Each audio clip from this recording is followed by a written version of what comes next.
À partir de Lacan, le concept de docte-ignorance a pris une place importante en tant que principe éthique du psychanalyste.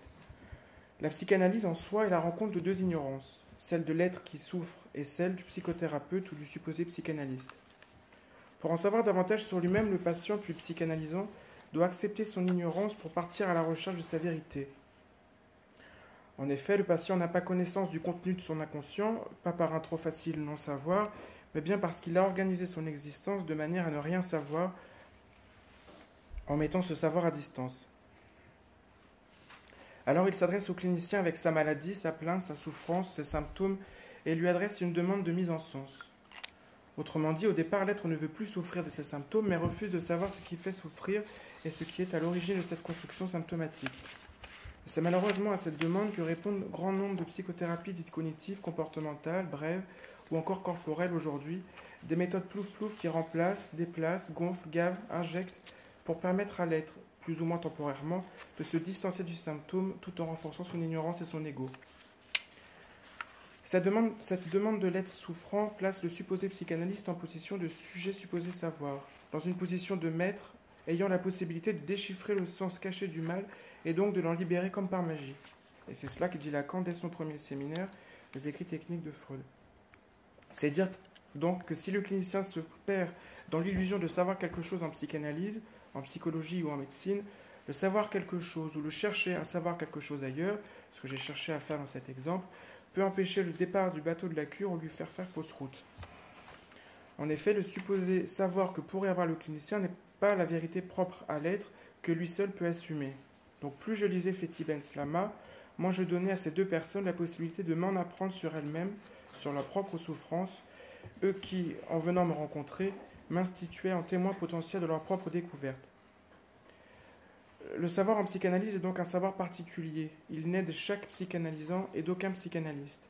À chaque fois, la psychanalyse est remise en question pour chaque patient par chaque psychanalysant. Cela nous invite, en tant que cliniciens, à constamment recevoir l'être souffrant dans une position d'ignorance par rapport à ce qu'il est. Alors cela ne veut pas dire que être psychanalyste signifie ne plus apprendre et ne rien savoir, bien au contraire. C'est justement pour cultiver cette ignorance et avec exigence qu'il y a les groupes de lecture, les séminaires, les colloques, les supervisions et surtout sa propre cure. Si le psychanalyste doit cultiver son ignorance, il ne doit pas être inculte, mais doit être au fait de l'actualité et des théorisations. La question est simplement qu'il ne doit pas jouer au maître et proposer un savoir auquel l'être pourrait s'identifier. Il s'agit alors d'une ignorance qui s'enracine dans un soi-même dépouillé, mais un dépouillement appuyé sur la réflexion théorique. C'est cela que Lacan décrit dans son deuxième séminaire, variante de la cure type, quand il explique que l'ignorance du clinicien n'est pas une absence de savoir, mais bien la forme la plus élaborée de ce savoir. Le clinicien sait qu'il ne sait pas.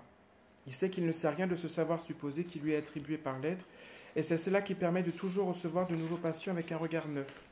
C'est d'ailleurs de cette ignorance que naît l'attention vers le savoir, tension portée par le transfert. C'est de l'ignorance que naît le désir de savoir. Pour conclure, le supposé psychanalyste, pour conduire la cure, ne doit pas se laisser leurrer par ce supposé savoir, ni même tenter de déchiffrer par lui-même la signification inconsciente des symptômes qui lui sont présentés. Il doit amener le patient à se rendre compte que c'est lui qui détient le secret de sa vérité subjective.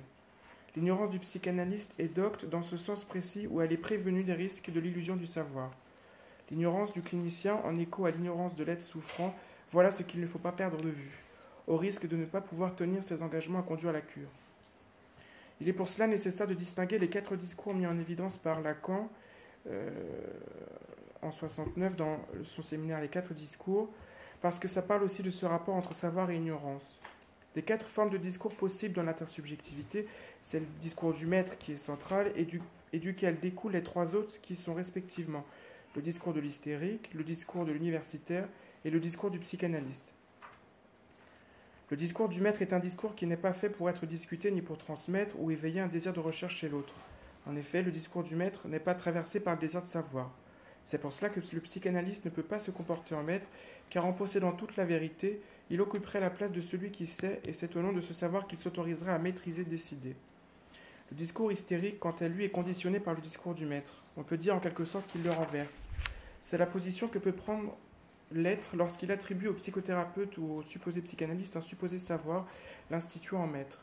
D'ailleurs, Lacan précise, le le désir de savoir n'est pas ce qui conduit au savoir. Ce qui conduit au savoir, c'est précisément le discours de l'hystérique. C'est en lisant Fethi Ben Slama que j'ai pu comprendre ce que pouvait être le discours universitaire. Je dois vous le dire, et c'est aussi pour ça que peut-être ces écrits ne m'ont été d'aucune utilité dans ma pratique quotidienne, c'est qu'à aucun moment il ne parle vraiment de sa clinique.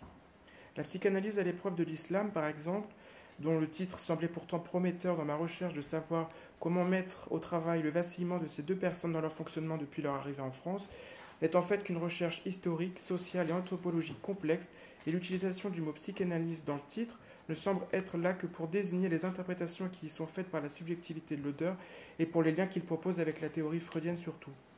Son discours dans ce texte ou dans d'autres correspond à un discours universitaire et non pas psychanalytique parce qu'il se positionne comme savant, puis comme conservateur et transmetteur du savoir des grands auteurs et des grands maîtres, comme pour atteindre fallacieusement les objectifs du maître, disait Lacan. Fethi Ben Slama ne parle pas à partir du savoir des psychanalysants. Donc il parle de ce qu'il sait, il est spécialiste de l'islam en Europe et à l'époque contemporaine, enfin il est souvent présenté comme ça, puis interprète à partir du matériel coranique, à partir des mouvements sociaux et à partir des mouvements culturels, puis des textes psychanalytiques. Il interprète donc, explique des textes et pense l'être subjectif à partir de la théorie et du collectif, peu à partir de la clinique. C'est d'ailleurs pour ça qu'il ne peut expliquer certains actes d'individus comme le terrorisme ou de grande délinquance.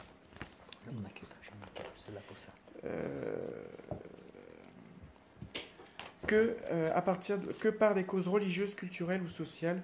C'est cela aussi qui l'éloigne considérablement du discours psychanalytique. Je terminerai en parlant justement du discours psychanalytique.